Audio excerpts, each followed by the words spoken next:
Irmãos, nós vamos tentar, né? Porque as nossas aulas, elas têm uma sequência e então essa saidinha assim do padrão, para quem não é da turma, então não quero que vocês fiquem completamente alienados. Mas nós estamos tratando lá na nossa classe, nós temos lá 13 lições. Nós estamos na lição de número 9, onde falamos sobre a soberania de Deus. É um assunto maravilhoso, um assunto que não cansa, é um assunto extraordinário, é um tema, é uma doutrina que todos nós cristãos, principalmente os cristãos reformados, precisam conhecer, precisam ter em mente. E nós estamos estudando lá a soberania de Deus. Dentro desse estudo da soberania de Deus, nós estamos estudando o que chamam, o que denominam os 5 pontos do calvinismo. Para nós são doutrinas bíblicas. Foi uma questão pelo fato de alguns terem se levantado na época da Reforma, por volta dos anos 1600, terem se levantado contra as doutrinas fundamentais da Reforma. Então, foi necessário que os reformados, os teólogos que defendiam a Reforma, dessem uma resposta a algumas questões. Então, eu não vou esclarecer muito sobre a reunião, o que levou a isso, mas vamos aqui direto ao ponto. Então, havia um documento que foi para o parlamento holandês, questionando ou querendo que algumas doutrinas fossem aceitas pelos reformados. As doutrinas que eles queriam que fossem aceitas era a seguinte: que o homem tem vontade livre. Segunda, que a eleição de Deus do homem é uma eleição condicional. Existem condições para que alguém fosse eleito. Terceira, defendia também a expiação universal, ou seja, Jesus morreu por todos os homens. Defendia-se isso. Nesse documento ainda citava que a graça de Deus sobre o homem pode ser impedida pelo próprio homem. Quinto ponto, que o homem pode cair da graça, que o salvo pode perder a salvação. Esses 5 pontos foram encaminhados no documento para que os reformados, a doutrina reformada, a teologia reformada, aceitasse essas ideias. Então, para rebater essas ideias, os teólogos da Reforma, eles elaboraram um documento, dando também 5 pontos pelos quais não se podia aceitar essas doutrinas que vieram por parte daqueles que eram, digamos assim, estudiosos, discípulos de Armínios, tá? Por isso que se chama essa doutrina, é doutrina arminiana. A doutrina da Reforma é diferente, mas a arminiana defende isso. No primeiro ponto que eles quiseram defender, sobre a vontade livre, que o homem é quem decide sobre sua salvação e tudo mais, os reformados receberam como o primeiro ponto que eles defenderam para rebater isso, sobre a depravação total, ou seja, por que não podemos aceitar que o homem tem vontade livre? Por conta do pecado. O pecado afetou o homem de tal forma que o homem não tem condição, no caso dele, decidir por Deus. Ele rompeu no pecado. Quando houve o pecado, houve um rompimento entre Deus e o homem se afastou de Deus. E o homem não tem condição dele próprio resolver essa aproximação de Deus. O homem não tem poder, não tem capacidade, não está autorizado, ele não tem como fazer isso por si só. É comum nós encontrarmos pessoas, e às vezes dentro da própria igreja, a presbiteriana, a igreja reformada, pessoas que acham que estão se chegando a Deus, ou vão conseguir agradar a Deus pelas suas próprias condições. Às vezes não tem a certeza de que tem a vida eterna, mas acha que ele está se esforçando para ter a vida eterna, ou para ser digno da vida eterna. Mas nenhum homem, após o pecado, após a queda, nenhum homem tem como ele próprio resolver novamente a restaurar sua amizade, vamos chamar assim, com Deus. Então a depravação total, à luz da Bíblia, essa queda causou tal corrupção na natureza humana, que o homem não tem condição para isso. E também o homem não deseja isso. Então, a maioria dos homens creem que por eles próprios, eles vão se aproximar de Deus. Eles próprios vão ser dignos de herdar o céu pelas suas atitudes, pelo seu comportamento, porque ele procurou, ele se esforçou para fazer o que é bom, e assim por diante. Mas tudo isso é inútil, porque só há uma forma do homem se aproximar de Deus, que é Jesus. E Jesus veio ao mundo exatamente porque o homem não tem como resolver essa situação. Então, dentro dessa depravação total, onde que nós vemos essa realidade? Nós lemos, por exemplo, lá em Efésios 2, 1. Isso daqui é tudo recapitulação, gente. Em Efésios 2, 1 diz assim: Ele vos deu vida, estando vós mortos nos vossos delitos e pecados. Ou seja, qual a condição do homem? E Paulo está dizendo ali àquela igreja, e diz para todos os homens: qual é a condição do ser humano sem Cristo? Morto. Espiritualmente morto. Ah, mas foi a Miss Brasil, ele foi o autor do ano, ele foi o jornalista do ano. Sem Cristo ele está morto. Ah, mas é o meu filho, é a minha tia. Sem Cristo está morto.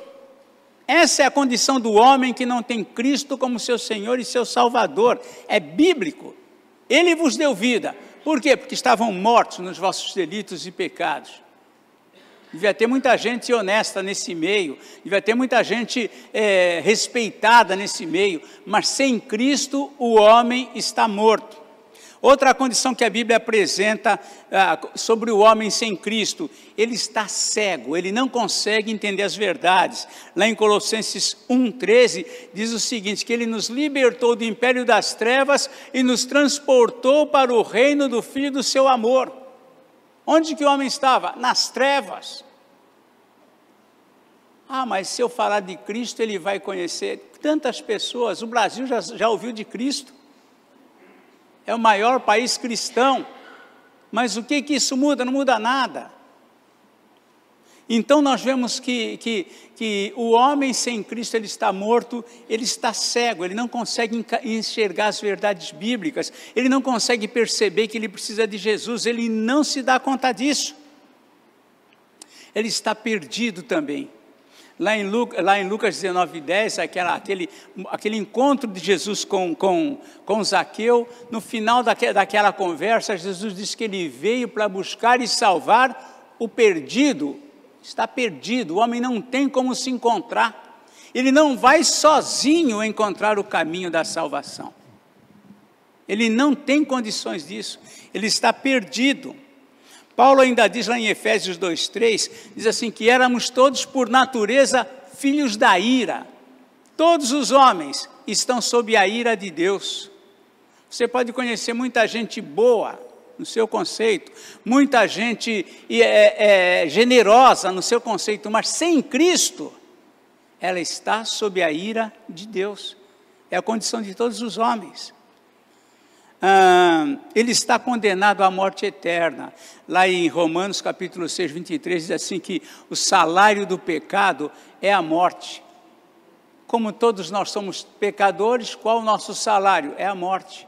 Então nós vemos essa condição do homem para todos os homens. Quando você lê lá em Romanos capítulo 3, versículos 10 em diante, diz assim, que não há justo, nem um sequer, todos pecaram, se extraviaram a uma, não tem nenhum. Era a condição do homem que Paulo está descrevendo ali. Então, por toda essa condição do homem, Ele não tem como ter vontade livre, como se a hora que eu decidir crer em Cristo, eu vou decidir. Isso não existe. A depravação, a queda, fez com que o homem ficasse impossibilitado dele por si só se aproximar de Deus. Qualquer outro ensino fere as Escrituras. O homem não tem condição. Então, nós vemos que o homem não tem esse meio dele próprio, né? Quando a gente lê em João 6,44, só para relembrarmos aqui, quando fala sobre esse homem que vai a Cristo, João 6,44, Jesus é muito claro quando ele diz aqui, João 6,44, diz assim: ninguém pode vir a mim se o Pai que me enviou não o trouxer.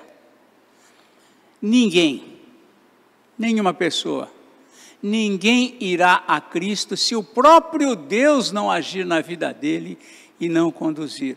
Então, o homem não tem condição dele resolver isso. Então, com isso, defendia-se aqui o primeiro ponto, vontade livre, como se o homem pudesse decidir por Cristo, decidir a sua salvação.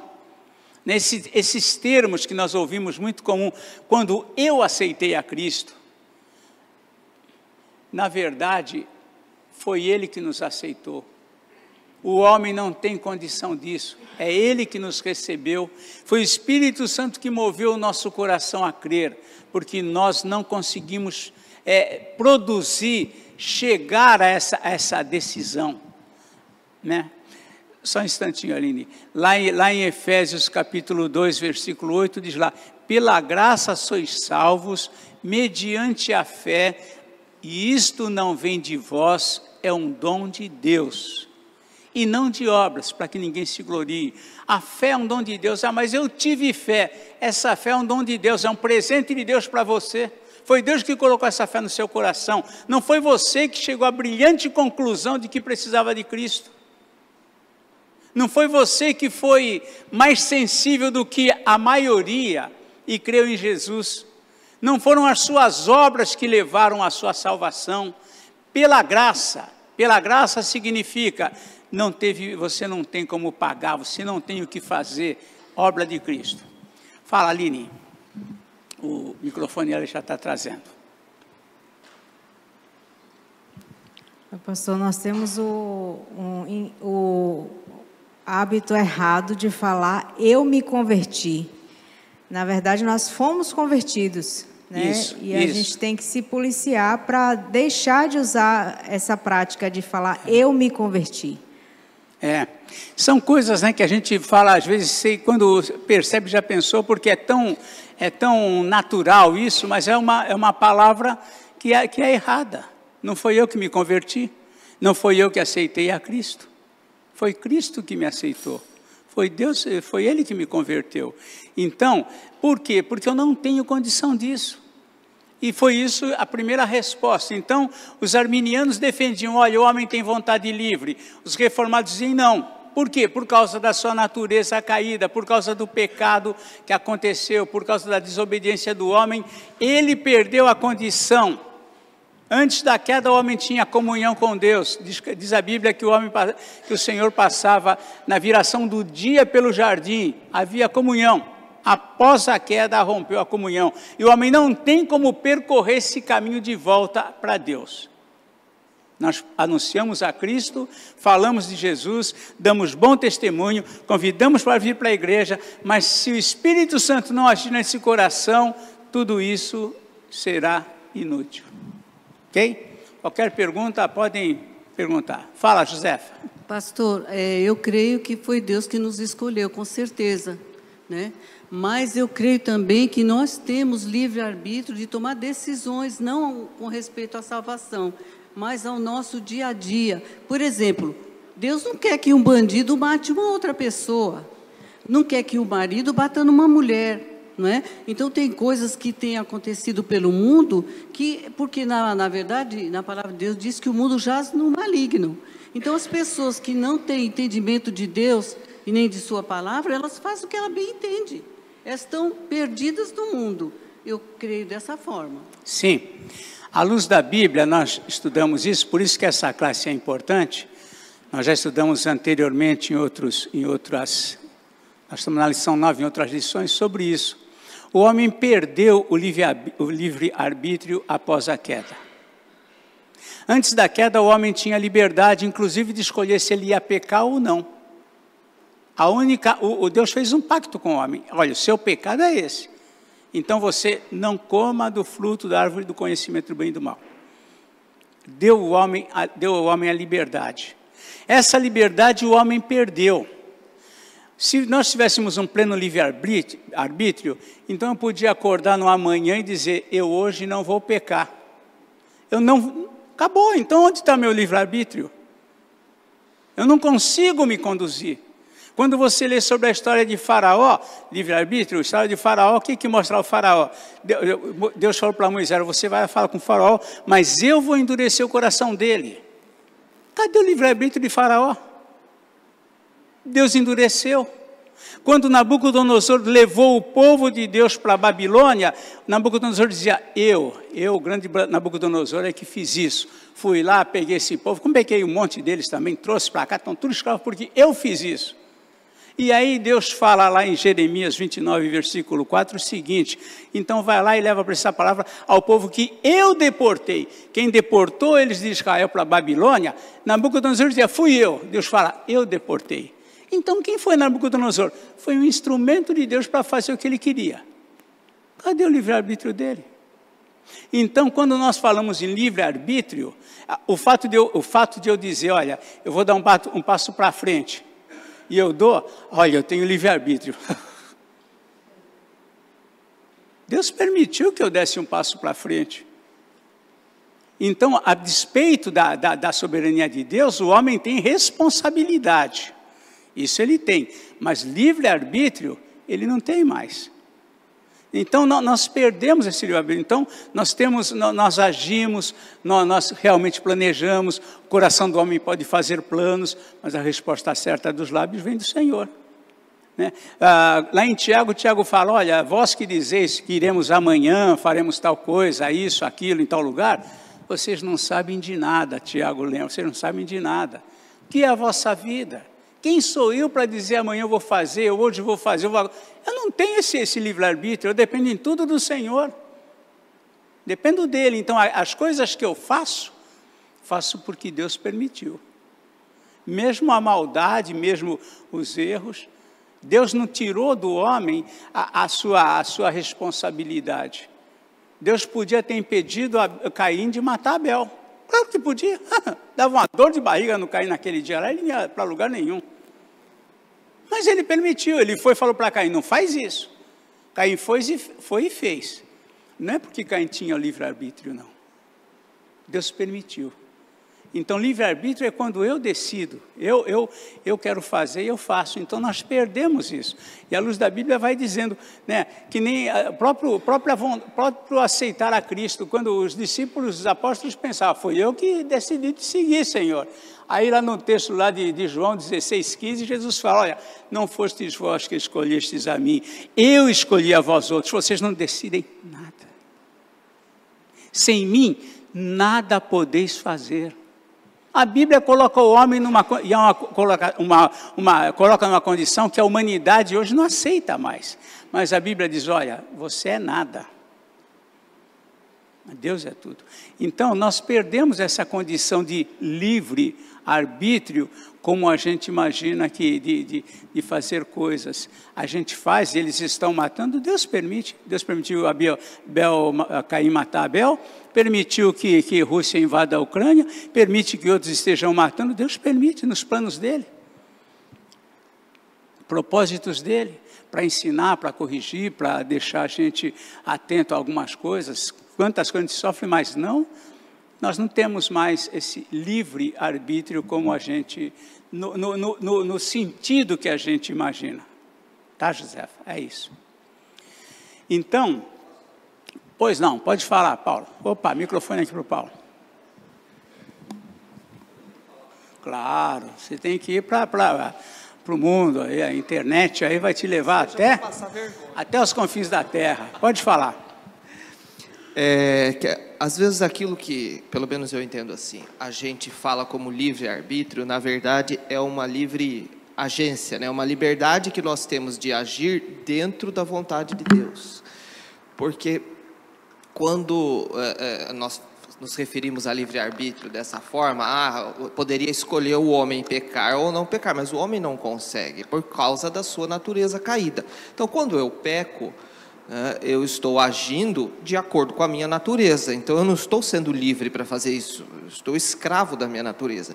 E quando eu obedeço a Deus, ou quando eu deixo de pecar, né, é o Espírito Santo que efetua isso em mim. A própria Bíblia fala, Deus é quem efetua em vós, tanto o querer quanto o realizar. Então, o que a gente chama de livre-arbítrio, na verdade, não é uma liberdade de arbitrar entre o bem e o mal e de maneira isenta, né? Mas a gente simplesmente está seguindo a natureza, ou seguindo a natureza humana, ou seguindo a natureza divina. Quando faz o que ele quer, na verdade, ele está agindo como um escravo, porque ele não consegue agir diferente. É uma realidade, né? Então, é algo que a gente, de fato, esclarecer, detalhar, discernir tudo isso com toda a propriedade, nós não conseguimos. Há muitas coisas aí que nós não conseguimos atentar a todos os detalhes, mas, no geral, é isso. Né? Nós somos escravos. Né? Quando o homem que está fazendo o que ele quer, por aí, na verdade, ele está sendo escravo, ele não está sendo livre. Eu faço o que eu quero, eu tenho a minha vida, não tenho limite, eu faço o que eu... Não, você é escravo. Tudo isso que você está fazendo é porque você é escravo da sua natureza. É bem colocado. É isso mesmo. Então, por conta dessa queda, por conta do mal da nossa natureza, o homem não tem como se voltar para Deus, então ele não tem a vontade livre, como definiam os arminianos. Segunda questão que eles defendiam, eleição condicional. Então, Armínios, ele entendia que, de fato, Deus elegeu o homem e escolheu os salvos. Mas ele defendia que ele escolheu por conta de algumas coisas. Então, era uma eleição condicional. Você pode colocar aí, Deus sabia que o fulano ia ser, o fulano ia buscar ele, ia se converter. Deus sabia, então Deus converteu. Deus sabia que você ia, então ele foi lá. Não. Isso daí, então, já coloca o mérito da salvação no homem e não em Deus. A salvação é uma obra exclusiva de Deus. Então, agora eu vou ler um pouco, então, do que está aqui, porque agora era o texto que eu ia ler com o pessoal hoje. Tendo o homem rompido a aliança e sendo justamente condenado, Deus não tem o dever de lhe providenciar salvação. Deus não tem o dever de salvar nenhum homem.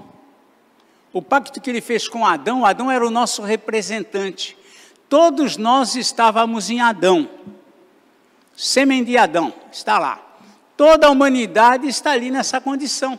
Quando Adão desobedeceu a Deus, ele trouxe condenação não só para ele, mas para toda a descendência dele. Toda a descendência dele. Então, e Deus não tinha o dever de providenciar a salvação. Por quê? Porque o homem quebrou o pacto, o homem rompeu a aliança.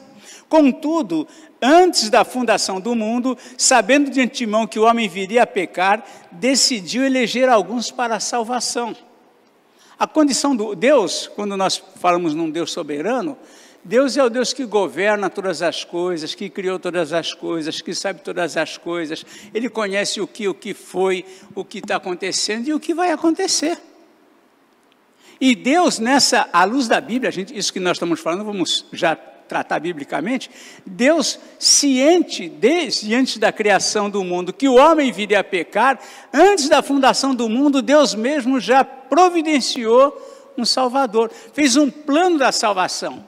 O plano da salvação que Deus estabeleceu para salvar o homem, não foi um plano que ele fez depois que o homem pecou, como se, vamos imaginar, o homem desobedecendo naquele dia, você falou, puxa, agora vamos ter que dar um jeito aqui, o que a gente faz aí? Vamos reunir os três para decidir o que iam fazer? Não. Deus não faz remendo. Se o homem faz um plano, começa a construir um prédio, deu errado, o que a gente vai fazer agora? Deus sabe o começo e o fim. Então ele estabeleceu, antes da fundação do mundo, ele estabeleceu um plano de salvação para alguns. Alguns. Ele poderia ter escolhido todos ou mesmo não salvar ninguém. Deus poderia ter... Por que Deus não escolheu todos? Porque ele não quis. Se ele quisesse, ele salvaria todos. Mas ele não quis assim. Ele não quis assim. Porém, em sua vontade soberana, decidiu salvar alguns e deixar os demais seguir os seus próprios caminhos. Você não vê ninguém, eu sempre falo isso, né? Você não vê ninguém triste porque não crê em Jesus. Você conhece alguém triste por isso? Tem alguém que você conhece que fala, puxa, eu estou tão triste, queria tanto crer em Jesus como você crê, ir para a igreja domingo de manhã, de noite, ir na quarta-feira no estudo, ir numa reunião de oração, ler a Bíblia todo dia. Eu queria tanto isso, eu estou triste porque... Você não encontra ninguém triste por isso.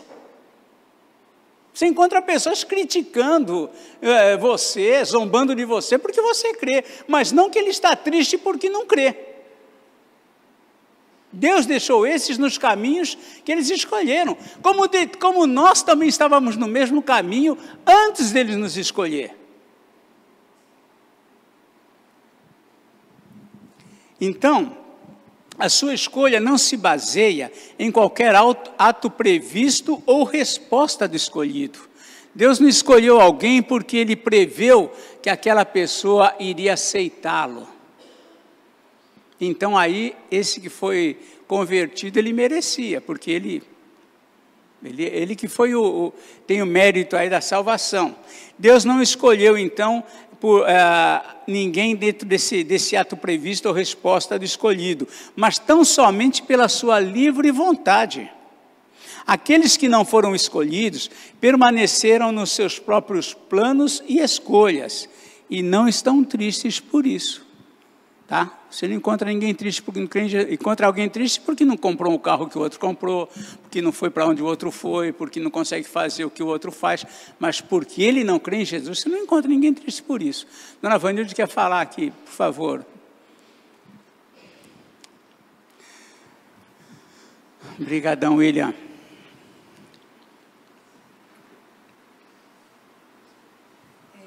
Pois não, Dona Vanilde. Eu sei que, entendo que o Senhor escolheu lá na eternidade. Antes da fundação do mundo, isso. Sim. Aí, eu não sei, eu tenho que pregar o Evangelho, porque eu não sei quem é escolhido e quem não é escolhido. Sim. Então, assim, Deus pode mudar isso se o crente ou alguém... Por exemplo, eu tenho um problema na família. Então, eu quero, claro, que essa pessoa também entregue o coração para o Senhor. Enfim, eu não sei qual a palavra usar. Sim, certamente. Tá. Mas o que acontece? Deus pode mudar isso? Aquela pessoa já está condenada. Mas aí, porque buscou o Senhor, clamou o Senhor, e o Senhor... Será que pode? Como que é? Primeiro, nós não sabemos quem são os salvos. Não sabemos em que momento da vida o Senhor se revelará a essa pessoa. Então, você até falou, ela já está condenada. Nós não sabemos se ela está condenada. Você pode encontrar uma pessoa hoje, digamos, com uma vida terrível, com uma vida desprezível. E ela pode ser uma das eleitas de Deus que, em algum momento, irá se arrepender dos seus pecados e recorrer a Cristo. Nós não sabemos. Por isso que nós temos que pregar, embora eu não saiba quem são os eleitos, eu sei que os eleitos serão salvos, mas nem por isso, porque o plano de Deus, Deus fez um plano assim, que é mediante a pregação do Evangelho. Então, o pregar o Evangelho faz parte do plano dele para a salvação do homem. Então, eu preciso pregar o Evangelho. Quando Jesus ide por todo mundo e pregar o Evangelho a toda criatura, a gente podia falar, mas Senhor, o Senhor já não sabe quem são os salvos desde antes da fundação do mundo? Para que então esse... Mas Deus fala, sim, são esses. Mas esses faz parte do meu plano que eles sejam alcançados mediante a pregação. Pronto. Então, tem coisas que Deus estabeleceu da forma como é. Então, uma pessoa, nós podemos... Quem olhava para Paulo antes da conversão dele, o que diria dele? Esse homem é um homem condenado. persegue os cristãos, manda matar, aprova a tortura deles, faz eles blasfemar contra o Deus contra Jesus que eles creem. O que você diria sobre Paulo? É um homem condenado. No entanto, Deus diz depois, este é para mim um vaso escolhido. Mudou. Então, mas o que você perguntou é assim, se é possível alguém que é condenado, alguém que não foi escolhido, ser salvo. Não. Isso não vai existir. Só que nós não sabemos quem são e quem não são os escolhidos. O ladrão na cruz é um exemplo disso. Talvez a maioria do povo naquela época, os parentes desse ladrão que estava aqui, creu, talvez falou, ele se perdeu que nem... Só que Lucas conseguiu uma informação que talvez todos naquela época, que o Lucas escreveu o Evangelho anos depois da ascensão de Cristo, anos depois é que os Evangelhos foram escritos. Mas muitos ficaram piamente crendo que todos aqueles ladrões ali, os homicidas ali, morreram. No entanto, Lucas traz uma informação, que um deles se arrependeu naquele momento e foi assegurado para ele o paraíso. Então, como que nós vamos poder dizer que alguém morreu e foi para o inferno? Isso é conjectura nossa. Eu conheci alguém que rejeitou a Cristo a vida inteira. De repente chegou lá no céu, está ele lá, fala, o que você está fazendo aqui? O que você está fazendo aqui? Quando eu estava lá no meu leito lá de enfermidade, naquele momento eu recorri a Jesus, ele foi uma... Pronto, acabou. Então, é algo que está na economia de Deus, a questão da salvação. Tá? Mas isso faz parte aqui da nossa história, não tem jeito. Pastor? Pois não, fala, Carlos. Em cima desse tema, eu ia também relembrar a questão do ladrão na cruz, mas nós temos no dia de hoje o nosso projeto de capelania, né? Onde nós vamos nos hospitais, em alguns lugares que as pessoas estão, assim, a gente já entende que está nos últimos dias, nos últimos momentos, né? E quando alguém fala do amor de Cristo, às vezes a pessoa está até, vamos dar um exemplo aqui, em coma, né? E aí, em algum momento, aquela pessoa às vezes reage, abre o olho, ou aperta uma mão, ou desce uma lágrima. Então, teoricamente, a gente tenta entender que o Espírito Santo agiu naquela pessoa, né? E Deus sabe se foi o momento que a palavra chegou até ele, né? Para que ele pudesse receber a Cristo naquele momento, no último segundo da vida, né? Sim. O plano de Deus para cada um é diferente, né? Para cada um, sabe lá, né, o que aconteceu ali, só Deus sabe nesse momento, né? Mas também não é porque a pessoa está ali numa situação difícil, a gente podia pensar, então nesse momento todos vão se salvar. A gente às vezes pensa assim, todos vão buscar Deus, está doente ali, está mal, está vendo ali o fim, certamente ele vai aceitar a Cristo. Não é assim, não. Eu já tive a oportunidade de falar, era o sogro da minha nora que estava lá, já contei essa história, sempre lembro. Estava lá naquele contexto lá, um câncer na garganta, não tinha os procedimentos que tem hoje, que a pessoa às vezes escolhe continuar falando, ou comendo ou falando. Naquela época não tinha. E eu estava falando para ele, pregando para ele não conseguia falar, ele estava deitado, eu conversando com ele, e eu contei a história do ladrão da cruz para ele, comecei a contar que, olha, no último momento ele creu e ele foi salvo, e eu vi que ele estava incomodado, eu falei, seu Manuel, algum problema? Ele não podia falar, o senhor quer que eu pare de falar? Ele só fez assim, acabou. Não é porque está nessa situação que recebe. Ele é um doentinho, um coitadinho, um pobrezinho, ele vai aceitar. Não é isso, não. Foi o sogro? Não. Então, é verdade. O pai da minha nora, o sogro do meu irmão, pronto. Aliás, não era nem isso, era o sogro do meu irmão. Bom, independente dos personagens, a história, o princípio foi esse. Tá? Mas então, às vezes a gente pensa, né? Olha, ele está doente, agora ele vai aceitar o Evangelho. Gente, esquece isso. Não, a natureza do homem, tem gente que fica mais revoltado ainda, porque ele fala, Deus me colocou nessa situação, e ele está lá revoltado ou revoltada. Então, essa salvação é uma coisa, né? Realmente, só Deus discorre sobre isso. Então, o fato é que Deus escolheu alguns e providenciou-lhes e aplicou-lhes graciosamente a salvação. De outra forma, ninguém seria salvo. Ninguém. Então, vamos ler agora alguns textos. Se vocês quiserem ler, levantem as suas mãos aí. Salmo 65, 4 é um deles. Vou dar outro, Mateus 11, 27. Mas Salmo 65, 4. Alguém que chegar lá quiser ler, levanta a mão aí. O William põe o microfone para você. Senão eu vou procurando aqui e vou lendo, mas se vocês participarem é bom. 65, 4. Opa, espera só aí que tem que chegar o microfone para você ler. E aí quem está lá na live participa, senão eles não vão ouvir a sua leitura.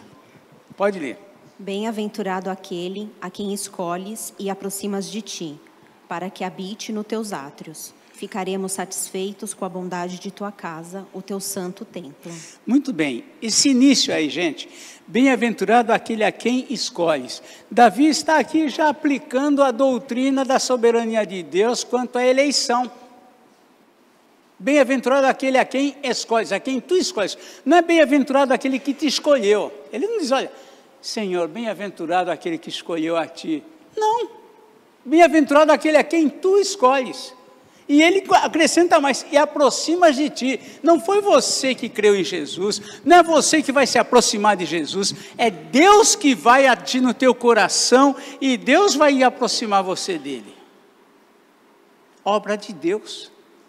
E isso fere a ideia de Armínio, que a eleição é condicional. É Deus quem escolhe, é Deus quem chama.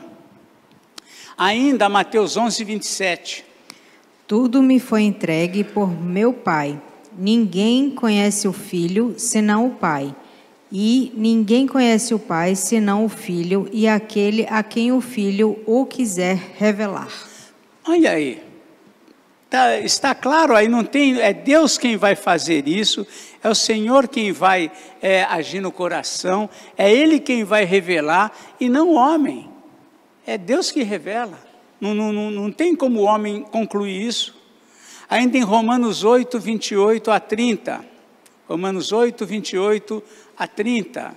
Texto fantástico aqui de Paulo, quando ele fala sobre essa doutrina, é uma coisa encantadora, como diz o pessoal. O Romanos 8, 28 a 30.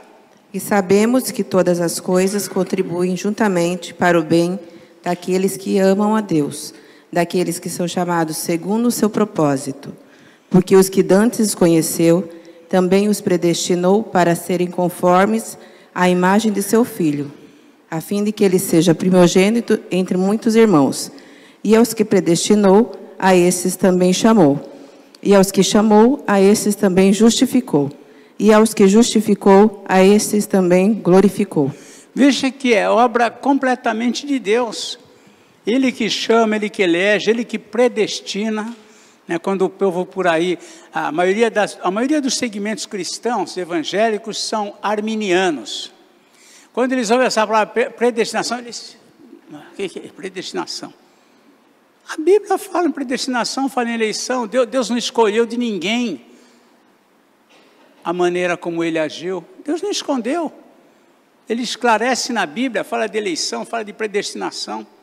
Aqui no verso 33 de Romanos mesmo 8, se tiver aberto aí, pode ler o verso 33. Romanos 8, ainda 33, verso 33. Diz lá, quem intentará acusação contra os eleitos de Deus, é Deus quem os justifica. São os eleitos de Deus. Deus escolheu. Deus, dentre toda a humanidade que Ele criou, Ele elegeu alguns para Ele, e os outros deixou na condição que eles queriam. E esses eleitos, o que eles queriam? Queriam acompanhar todos os outros também. Se Deus me deixasse na minha vontade, eu não estaria aqui na igreja. Se fosse uma pergunta literal, alguém chegar para mim lá nos meus 24 anos, chegar lá, Nelson, você não gostaria de ser um cristão? Eu falei, não, eu já sou, eu ia responder, né? Já sou um cristão. Não, você não gostaria de crer em Jesus, de frequentar uma igreja, de ir lá de manhã nos domingos, à noite, frequentar as reuniões de oração, estudo bíblico? Quer dizer, você está brincando comigo. Eu jamais ia por mim mesmo escolher a fé cristã para eu viver. É Deus quem escolhe. Foi Ele que mudou minha natureza. É Deus que faz a gente gostar do que não gostava, amar o que não amava, ter prazer no que não tinha. É mudança de natureza. É o urubu que de repente ele olhou, tinha carniça e tinha uma lasanha, ele olhou de repente e falou, não, eu não vou comer carniça. Mas como não? Você é um urubu, você come carniça? E ele diz, não quero. Mudou a natureza dele. É mudança de natureza. É por isso que, até o presbítero João mencionou aqui, né, Nicodemos, importa você nascer de novo, você tem que mudar a natureza, tem que nascer de novo, porque você mesmo, como está, não tem como. Então é nova natureza. Por isso que Paulo escreve lá, 2 Coríntios 5,17, se alguém está em Cristo, é nova criatura, as coisas antigas já passaram, tudo se fez novo. Então, é mudança. Em Efésios 1, versículo 4, Efésios capítulo 1, verso 4, também um texto que a gente tem que sempre ter em mente, lembrar dos planos de Deus.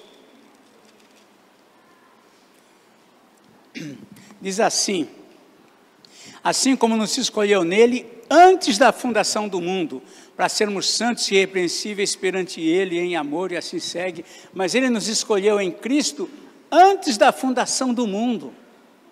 Antes que houvesse mundo, Deus escolheu aqueles que estão sendo salvos, os que já foram e os que ainda serão. Acabou. Mas como que pode isso? Eu não sei. Para eu entender isso, eu tinha que entender a grandeza de Deus, e eu não compreendo. É sobremodo elevado, eu não posso atingir, como diz Davi. Segundo aos Tessalonicenses, capítulo 2, versículo 13, segundo aos Tessalonicenses 2, 13, diz assim, Paulo escreve, eu estou indo que é para a gente ir rápido, senão, ou então vocês levantam a mão aí, pai, já vai. Entretanto, 2,13, segundo aos Tessalonicenses, devemos sempre dar graças a Deus por vós, irmãos amados pelo Senhor, porque Deus vos escolheu desde o princípio para a salvação pela santificação do Espírito e fé na verdade. Deus vos escolheu desde o princípio. Deus, a escolha de Deus.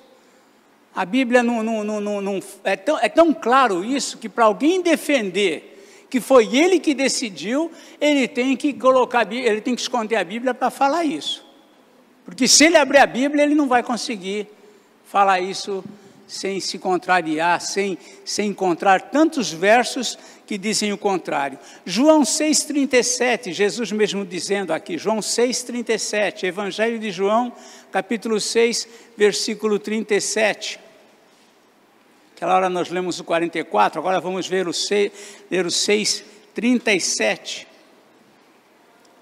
Jesus dizendo, todo aquele que o Pai me dá, esse virá a mim. O que vem a mim, de modo nenhum lançarei fora. Todo aquele que o Pai me dá, esse virá a mim. E aquele que o Pai não deu, esse não virá. Ali está implícito no texto. Então nós vemos em tudo isso, essa eleição é uma eleição incondicional, Deus escolheu dentre todos os homens. Pode falar quantas quiser, Paulo, nem que a gente se enrola aqui, mas a gente, vamos lá, pode falar, à vontade, não tem problema. Eu nem ia comentar sobre esse texto de João, mas esse texto de João é muito rico, porque quando fala que o que vem a mim de modo nenhum lançarei fora, nem Jesus pode contrariar a vontade próprio. De Deus, né? Embora Ele seja Deus, mas é a vontade do Pai. Então, o que o Pai manda a Cristo, nem Cristo vai. Agora, quando o senhor falou do argumento dos arminianos, me confirma se eu entendi corretamente. Então, porque faz muito tempo que eu estudei isso, eu já não sou tão novo. Então, Deus, de alguma forma, antevê aqueles que são candidatos a crerem nele, digamos assim. Né? Então, ele escolheu por alguma razão. Por alguma razão. Então, um dia eu olhei lá para o pastor Nelson, ele vai crer em mim, então vamos pensar ele aqui. Isso.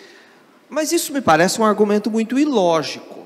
Se fere a lógica pelo seguinte: se nós somos criaturas de Deus, se nós somos criados por Deus, como é que tem alguma coisa em mim que Deus vai olhar e falar, nossa, esse cara aqui é bom, mas ele não sabia? Bom, ele tinha que saber, porque se isso de alguma forma surpreende a Deus, quer dizer que existe alguma coisa na nossa natureza que está além daquilo que Deus pode conceber ou conhecer. Mas então, onde está a soberania de Deus e o próprio poder criador dele, se nós estamos abaixo do poder de Deus? Então, isso me parece muito assim, até facilmente, a Escritura está cheia de textos que revelam isso, mas até um argumento lógico, se eu não entendi errado, eu não sei se eu estou conseguindo me fazer entender, mas a gente ter algum mérito, né, nosso, que esteja assim, fora daquilo que Deus escolheu, é porque então nós temos alguma coisa em nós que está além do divino, né? Não tem lógica. Sim. Mas eles foram coerentes, eles estão sendo coerentes com os 5 pontos que eles estabeleceram. Se o homem tem a liberdade dele escolher, então Deus também Deus podia ter visto, na escolha dele eu sabia que ele ia decidir por mim. Né? Como se Deus soubesse que ele ia decidir. Esse daqui, aquele lá vai decidir por mim, então eu vou escolher ele. Aquele lá tem uma vida espiritual, é mais espiritual do que os outros, vou escolher ele. Mas aí isso traria o mérito da salvação? Claro, porque Deus teve que escolher ele, por ser ele que ele ia decidir alguma coisa, então muda completamente a doutrina da salvação. Isso. Dona Marli. Pastor, isso aí me levanta uma questão a respeito de que Deus não faz acepção de pessoas. Sim. Como é que a gente pode ver isso? Ele não faz acepção de pessoas, todos os homens, porque mesmo esses que não creram, eles estão na sua própria vontade. Ele não faz acepção de pessoas, de fato, o Evangelho é anunciado a todos os homens, indistintamente. Então, esse homem que não recebe a Cristo, ele, em alguma medida, ele tem a responsabilidade também de não ter aceito. Mas Deus escolheu. Mas o homem que foi ouviu o Evangelho, ele teve oportunidade. Deus, por exemplo, se nós formos falar, a humanidade um dia conheceu a Cristo. Toda a humanidade conheceu, aliás, a Deus. Houve uma época em que ficou a humanidade, quem era? Noé, sua esposa, seus filhos Sem, Cão, Jafé e as esposas. Essa era a humanidade, que conheceram o poder de Deus, que viram o Pai oferecer sacrifícios e culto a Deus, como era naquela época. No entanto, eles se afastaram, eles tomaram uma posição.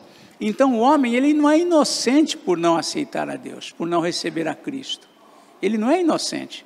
Deus escolheu os seus eleitos desde o início desde antes da fundação do mundo, mas isso não tira de toda a humanidade a responsabilidade. Porque senão nós teríamos a soberania de Deus e responsabilidade humana zero. Mas o homem é responsável e Deus é soberano. Então o homem ele tem responsabilidade quando ele rejeita a Cristo.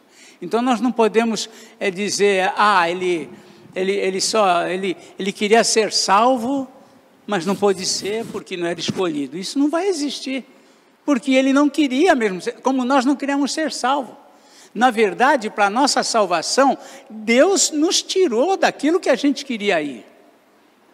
Enquanto os outros ele deixou os outros na mesma situação, ele tirou a gente de onde a gente estava. Mas isso, na verdade, não implica numa questão de acepção. Ele é o Senhor, ele é o juiz, ele é o direito, ele é o justo. Alguém me pergunta, mas pastor, e os índios que não ouviram o Evangelho? E os nativos lá, não sei de que época, não sei de onde, não ouviram sobre Deus, não ouviram. Na verdade, a humanidade ouviu sobre Deus, em Noé e seus filhos.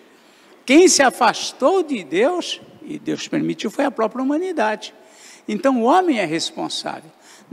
Embora a gente fale em eleição, e eleição é fato, porque a Bíblia diz sobre eleição, mas o homem é responsável pela sua permanência no Evangelho. A gente fala de Jesus, alerta sobre o juízo de Deus, mas os homens não estão dando atenção para isso. Mas os eleitos, ele resgatou. E a gente não tem como dizer, Deus fez acepção de pessoas, escolheu alguns e não escolheu os outros. Na verdade, se a gente fosse reclamar, seria que a gente não reclama, claro, porque depois os olhos foram desvendados. Mas Deus afetou, Deus entrou na nossa vontade e fez a gente querer o que não queria, fez a gente aceitar o que não aceitava, transformou a nossa natureza. Mas os demais, ele permitiu que permanecessem na sua própria escolha. Então, agora, entender assim como Deus fez acepção de pessoas, aí é diferente. Quem que quer falar? Eu, Rosângela. Rosângela? Passou. Tá lá. Mas só assim dando um desfecho, dentro da palavra de Deus, nós vemos que o homem é responsável, mesmo quando ele não aceita Cristo, e mesmo em vista de uma eleição de Deus antes da fundação do mundo. Os homens são responsáveis pela escolha deles, entende? São mistérios aí que a gente às vezes não consegue, como eu falei, nem tudo a gente vai conseguir destrinchar. Mas Deus é soberano e o homem é responsável. Pastor, quanto à acepção de pessoas, não dá para colocar isso em Deus, porque ele salva o rico e o pobre, ele salva o negro e o branco, então isso não cabe a Deus, porque ele não vê esse tipo de coisa, isso é coisa do humano, né? Então o ser humano que separa isso, mas Deus vê a pessoa. Entendi. É que o sentido que a dona Maria levantou, esse é um aspecto da acepção, né? Entre ricos e pobres, negros e brancos. Então, mas o que ela colocou é entre os salvos e os não salvos. Entende? Por que Deus salvou alguns e não salvou os outros? É por isso que eu falei. Aí entra o Deus, entra a soberania de Deus no sentido mais elevado do que. Por quê? Porque é a nossa justiça que fala, a nossa justiça diz, por que ele não salvou a todos e salvou alguns? Mas esse é o nosso senso de justiça. Mas a justiça de Deus e os propósitos, a visão de Deus está acima de nós. Então é muito complicado a gente entrar nisso. E ele fala lá, ele não fala, lá em Romanos mesmo 8, ele fala lá que não eram os gêmeos nascidos, nem tinham feito bem ou mal, para que Deus dissesse, olha, eu amei a Jacó e me aborreci de Esaú. Aí Paulo fala, que diremos, pois, a injustiça da parte de Deus? Então Paulo fala, de modo nenhum. Ele tem o direito de escolher quem ele quer e quem não quer. E eu fico quieto. Pastor, tem um texto aqui em Isaías 45, 6 e 7, que para mim esse texto ilustra bastante a questão da soberania. Deus fala assim, para que se saiba até o nascente do sol e até o poente, que além de mim não há outro, eu sou o Senhor e não há outro. Eu formo a luz e crio as trevas, faço a paz e crio o mal. Eu, o Senhor, faço todas essas coisas. É quando ele toma, né? É como assim, ele toma para si a justiça, que ele está acima de nós, é quando ele chama para si a autoridade absoluta e plena, né? Que nem essa questão que a dona Marli levantou, é uma questão lógica, é uma questão lógica e humana. Por que Deus salvou? Mesmo tudo bem, ele escolheu, salvou alguns. Por que ele não escolheu os outros? Não é acepção de pessoas? Então, é como eu lembrei aqui, né? Esse texto aqui de Romanos capítulo 9, né? Quando ele fala assim, e ainda não eram os gêmeos nascidos, nem tinham praticado bem ou mal, para que o propósito de Deus quanto à eleição prevalecesse, não por obras, por aquele que chama. E ele disse, o mais velho será servo do mais moço, e como está escrito, amei a Jacó, me aborreci de Esaú. Aí é onde a gente entra. Bom, então a senhora fez a acepção de pessoas. Se eu fosse na minha humanidade, dentro da minha lógica humana, eu pensaria isso. E Paulo, isso não passou desatento por Paulo. Tanto é que Paulo levanta a questão, que diremos, pois, a injustiça da parte de Deus, ele ter escolhido a Jacó e aborrecido de Esaú? Ele mesmo responde, de modo nenhum, porque ele diz, eu vou ter misericórdia de quem me aprover ter misericórdia, compadecer-me de quem me aprover ter compaixão. Então, ainda que a gente, na nossa lógica pareça uma acepção, e Deus me escondeu essa atitude. Deus pretendeu, não vou nem falar isso porque o pessoal vai pensar. Não, ele colocou, ele esclareceu e ele fala. E a gente fala, e agora? Quieto. Agora eu tenho... Hã? Pois é, quem sabe um dia a gente tem as respostas mais claras do que a gente tem hoje, né? Mas não é fácil não. Pastor, não é fácil mesmo. Pode falar. Pergunta aqui na live da Antônia, que ela pergunta o seguinte, todo que crer e for batizado será salvo, mas aquele que não crê já está condenado. Então, é ser batizado para ser salvo, ou apenas crer, ou tem que ser os dois, batizar e crer? Não, todo que crê deve ser batizado, mas isso não é a condição sine qua non para a salvação. É só ela lembrar, por exemplo, do ladrão na cruz, ele não foi batizado. Por quê? Ele não tinha condição de ser batizado. Agora, se eu aqui, humanamente falando, eu estou lá na minha casa e ouço um sermão de alguém lá, agora eu creio em Jesus, que bom. Você deve procurar uma igreja, você deve ser batizado e deve fazer a sua pública profissão de fé e ser batizado. Agora, não tem mais condição. Aí é outra história. Então, é um dever, uma coisa não vai eliminar a outra. Tá? Mas não que o batismo salve, né? Não que o batismo salve. Muito bem, nós temos ainda alguns minutinhos aqui. Mais alguma pergunta? Pastor. Opa, vai lá, quem está falando? Viu, fala, pastor, Josefa. Com relação a Esaú, Deus, na soberania dele, ele já sabia as atitudes que Esaú teria.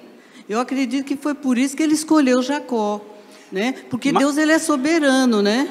E uma outra coisa que eu queria dizer, uma outra coisa sobre a oração. Então, se Deus já escolhe todas as pessoas antes da fundação do mundo, ele já escolheu, para que nós orarmos para uma pessoa se converter, então? Exatamente. Vamos lá por parte. Deixa eu falar. Primeiro, Josefa, Esaú lá. Deus não escolheu não escolheu Jacó porque sabia que Esaú iria pecar. Não é por isso. Porque ele sabia que eu ia pecar e ele me escolheu. Ele sabia que você ia pecar e ele te escolheu. Então, esse princípio que você está usando não se aplica. Não é por conta disso. Porque senão, você vai colocar o mérito em Jacó. Bom, então Jacó foi salvo porque ele ia ser bonzinho. Então você tem que... Então, uma coisa que nós temos que entender, salvação é pela graça. Ninguém merece. Ninguém. Nem Esaú, nem Jacó, nem ninguém merece salvação. Os que foram salvos exclusivamente pela graça de Deus. Ele decidiu escolher algum. E aí, por que ele decidiu escolher? Aí ele fala lá na frente do texto lá. Compadecer-me-ei de quem me aprover ter misericórdia. Eu quis ter misericórdia dele. Mas ele é o pior do que o outro, Senhor. Acabou. Ele é Deus. Tá? Então esse é o ponto. O que mais que você falou sobre por que orar para quê? Se Deus já sabe quem vai ser. Então, porque Deus ordenou que fosse assim. Deus ordenou. Qual que é, que nem pregar, para que pregar o evangelho? Ele já sabe quem vai ser salvo, por que ele já não resolve tudo, já pega os eleitos, leva para o céu e acabou? Mas não, o plano dele é que seja através da pregação do evangelho. Então é plano dele. Ele mesmo estabeleceu a quem ele escolheu, e ele estabeleceu o plano como os escolhidos virão a ele. Então, qualquer coisa disso foge. Então, eu me torno, é como se eu quisesse ter uma ideia melhor do que Deus para resolver a questão. Se nós fôssemos Deus, você não ia nunca pôr seu filho para morrer numa cruz para salvar um monte de pecadores. Mas foi plano dele.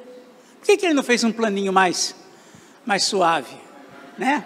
Por quê? Mas ele fez assim, é plano dele, por isso que ele é o Senhor, ele é soberano. Pastor Nivaldo quer falar? Sou eu. Opa, fala, quem está? Fala, Rita. Pastor, pode falar. Eu tenho assim, um pensamento, né, diante de tudo isso, porque eu também já fui arminiana por muitos anos. Os arminianos têm muita dificuldade de aceitar que nós estávamos mortos. Então, todos estavam.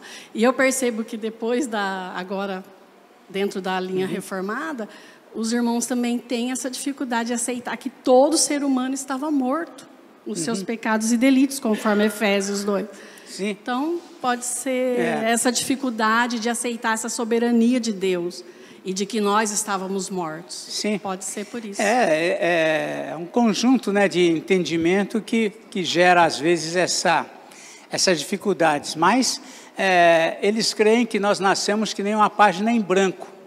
A psicologia fala muito sobre isso. O homem nasceu como uma folha em branco. Nasceu santo, purinho, santinho, ingenuizinho, nada. Por isso que Davi, aí vem a Bíblia, o que a Bíblia diz? Davi fala lá, Salmo 51:5, eu nasci na iniquidade e em pecado me concebeu minha mãe. No feto, já era um pecadorzinho que estava ali em desenvolvimento.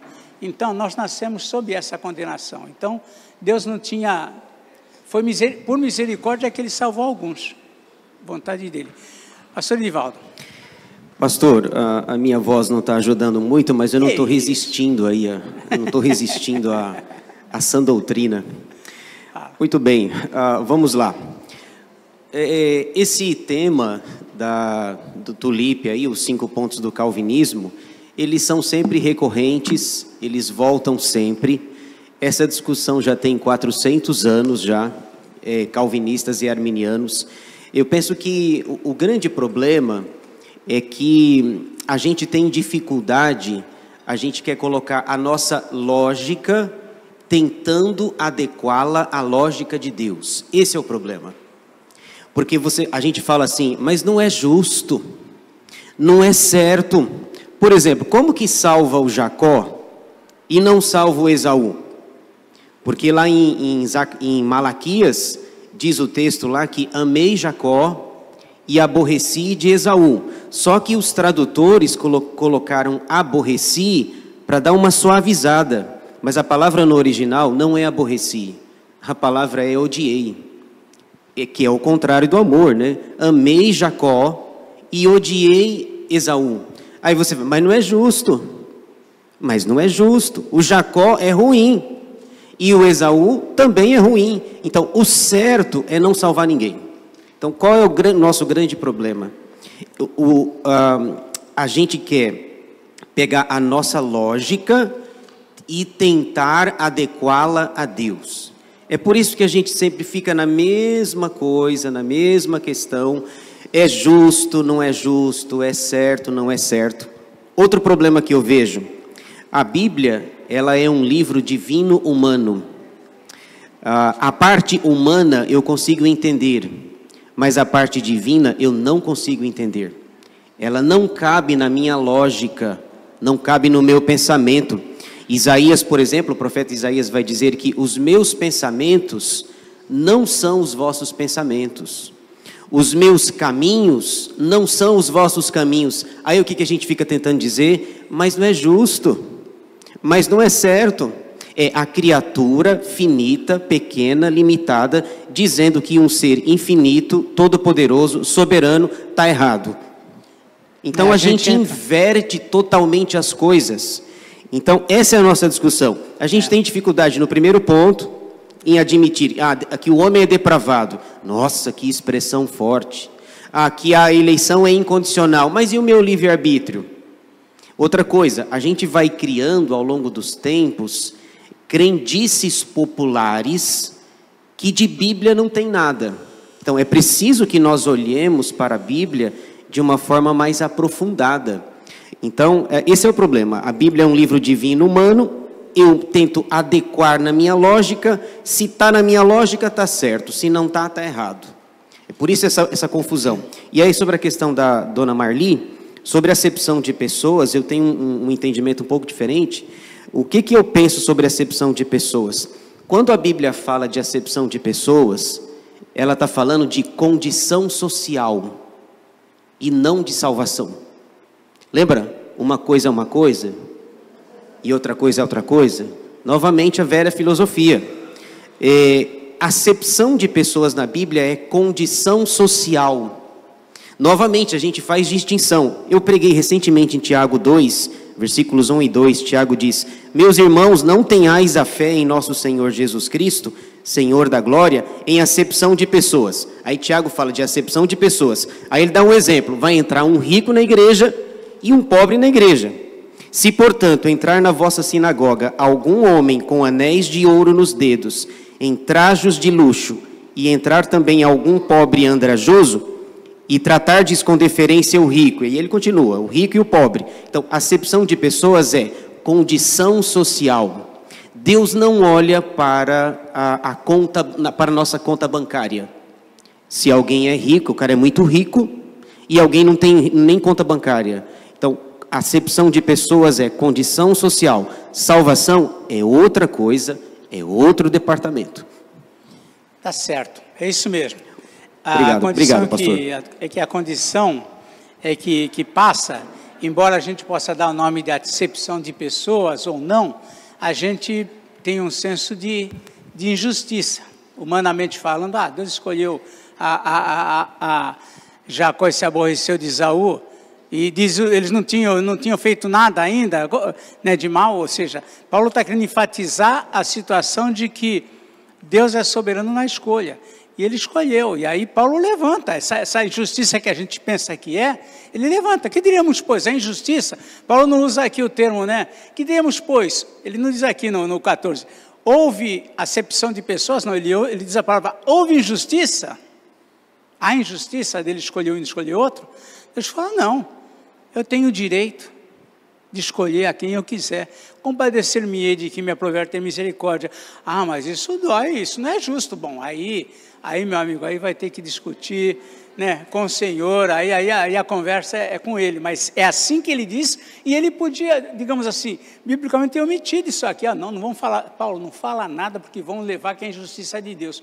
Não, ele fala discussão, é claro, e realmente não é simples. Agora, quando Paulo fala sobre todo esse assunto difícil, aí aqui no capítulo 11, versículo 33, ele está saindo para um outro tema. Sabe o que ele diz? Ele fala assim, ó profundidade da riqueza, tanto da sabedoria como do conhecimento de Deus, quão insondáveis são os seus juízos e quão inescrutáveis os seus caminhos. Não dá para entender. A única coisa que a gente tem que descansar, olha, Deus é justo, mais justo do que eu, tem amor pelo homem, suas criaturas, muito mais do que eu, então o que ele fizer, está perfeito. Acabou, fechou, né?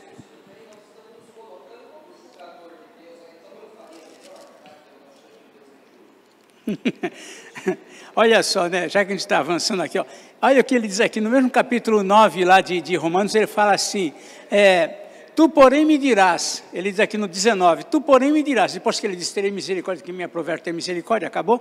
Aí então ele diz assim, tu porém me dirás, Paulo está levantando, de que se queixa ele ainda? De que se queixa ele ainda? Pois quem jamais resistiu à sua vontade?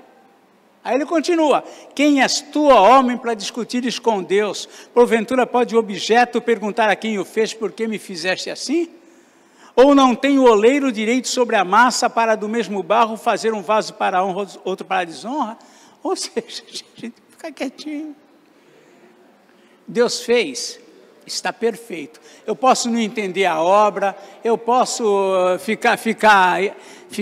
achar esquisito, mas o caminho de Deus é perfeito. Né? É isso que é a soberania de Deus. Gente, na semana que vem nós continuamos, aí vocês vão ter, quem quiser continuar a conversa, tem que ir lá para a minha classe, tá bom? Mas...